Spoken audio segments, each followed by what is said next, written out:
Ese ujye utekereza kuri ibi bintu ugatekereza uri mu zabukuru, imbaraga zaragabanutse, abana bawe bafite ubuzima bwabo, nta kazi ugishoboye gukora, ariko ikibazo gikomeye si icy'imyaka cyangwa kugera mu zabukuru, kuko ibyo ni ibintu twese tuba dutegereje. Ahubwo ukwiye kwibaza uti ni hehe napfushije ubusa amahirwe nagize mu buzima bwanjye. Hari ibintu birindwi abantu benshi bicuza cyane iyo bageze mu zabukuru bakennye. Ibyo si inkuru z'impimbano, ni ubuzima bw'ukuri abantu benshi banyuramo. Niba uri muto, iyi video bishobora guhindura ejo hazaza hawe.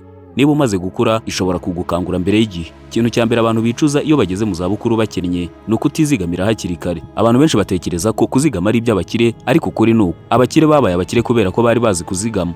Iyo uri mu myaka 20 cyangwa imyaka 30, akenshi amafaranga make ubonye urayarya yose. Ubu uvuga uti nzizigamira ejo wahora ari ejo, iminsi ikihirika. Ikibazo si amafaranga make, ahubwo ikibazo ni imyumvire. Hari umuntu winjiza amafaranga make ariko akagira discipline, hari n'undi winjiza amafaranga menshi ariko agahora ari mu bibazo. Iyo ugeze mu zabukuru nta savings ufite, ubuzima buhinduka umutwaro cyane kuri wowe. Nta kintu kibabaza nko gukenera amafaranga kandi nta mbaraga zo kuyakorera ugifite. Abantu benshi bageze mu zabukuru bakennye bahora bicuza bavuga bati iyo nza kuba narazigamye na duke ntabwo mba meze uko meze ubu. Ikintu cya kabiri ni ugusesagura amafaranga. Uyu ni umwe mu mitego ikomeye cyane. Ushobora kuba winjiza amafaranga meza ariko ukabaho ubuzima bwo kwiyerekana cyane, ugashaka kugaragara neza birenze ubushobozi bwawe. Ngaho telefone ihenze, imyenda ya fashion, ibirori bya buri weekend n'ibindi, ariko ugasanga nta investment n'imwe ufite. Icyo abantu bibagirwa ni iki: amafaranga ufite cyangwa amafaranga ukoresha ntabwo ariyo yerekana ko ukize, ahubwo nayo usigaranye. Abantu benshi bageze mu zabukuru baba bicuza bavuga bati nakoresheje amafaranga menshi mu bintu nanibuka uyu munsi. Style zirashira, imyaka irashira, ariko ingaruka zo zirasigara. Ikintu cya gatatu abantu benshi bicuza iyo bageze mu zabukuru bakennye ni ukutiga no kwiyubaka. Isi irahinduka buri munsi, ubumenyi wari ufite ejo bushobora kuba ntacyo bwagufasha ejo hazaza. Ariko abantu benshi baba bavuga bati ibyo nize birahagije, cyangwa se ugasanga umuntu afite imyumvire yo kuvuga ngo he's wiz. Oya, kugira ngo ubashe kubona amafaranga menshi ugomba gukomeza kwiyubaka, ukiga ubumenyi bushya, skills, knowledge, experience. Iyo utabikoze amahirwe agushiraho buhoro buhoro. Abageze mu zabukuru rero baba bavuga bati iyo nza kuba narize byinshi nari kuba ndahandi hatari ahangaha. Ikintu cya kane abantu bicuza iyo bageze mu zabukuru bakennye ni ukubaho nta ntego. Hari abantu benshi babyuka buri munsi bakajya ku kazi, bagataha, bakarya, bakaryama. Uko imyaka ishira niko ubuzima bwabo bugenda, ariko ugasanga nta ntego bafite, nta plan, nta vision, nta direction. Iyo ugeze mu zabukuru usubiza amaso inyuma ukabona nta kintu gifatika wagezeho mu buzima bwawe.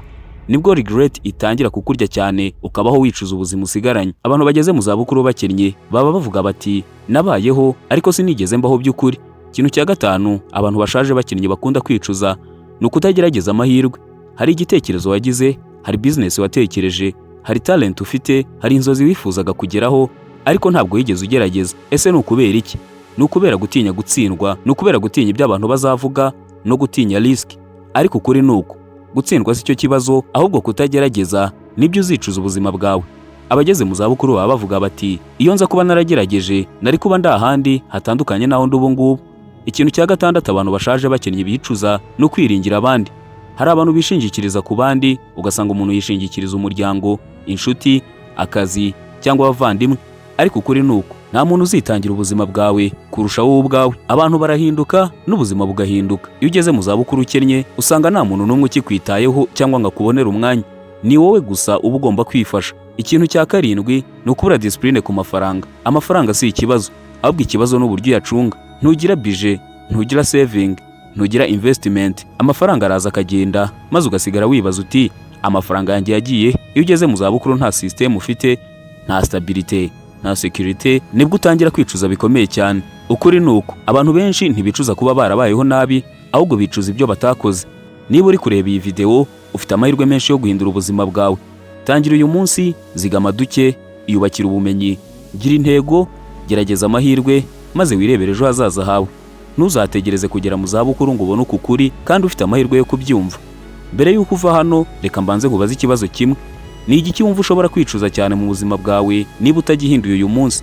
Andika igitekerezo cyawe hasi muri comment maze tukiganireho. Niba iyi video igufashije, kanda like, subscribe, uyisangize n'abandi kuko ishobora guhindura ubuzima bw'umuntu umwe.